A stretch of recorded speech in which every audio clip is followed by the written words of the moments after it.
This is the final video to solve Mod Engine 2 not working since new Elden Ring update. Because I also faced the same issue and tested lots of ways, but finally found multiple methods to solve Mod Engine 2 not working since new Elden Ring update, and I'm going to share them with you. The primary reason Mod Engine 2 fails after an Elden Ring update is often due to a mismatch between the game's executable and the modding tool's compatibility.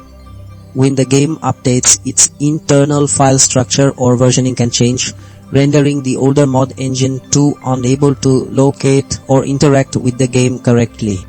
Our first method involves ensuring you have the latest compatible version of Mod Engine 2 installed.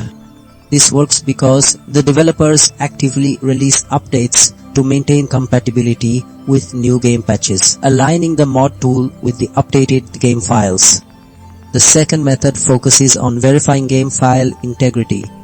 This is crucial because a corrupted or incomplete game installation can prevent Mod Engine 2 from reading the necessary game files, even if the mod tool itself is up to date.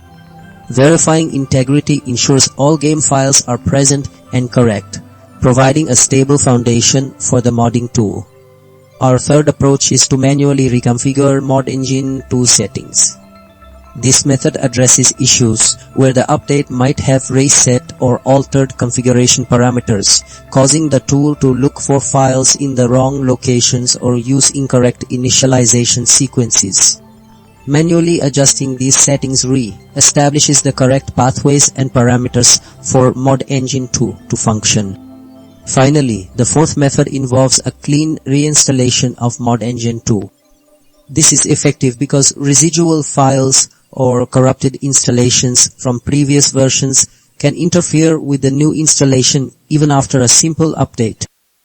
A complete removal and fresh install ensures no lingering issues prevent Mod Engine 2 from operating correctly with the latest Elden Ring version.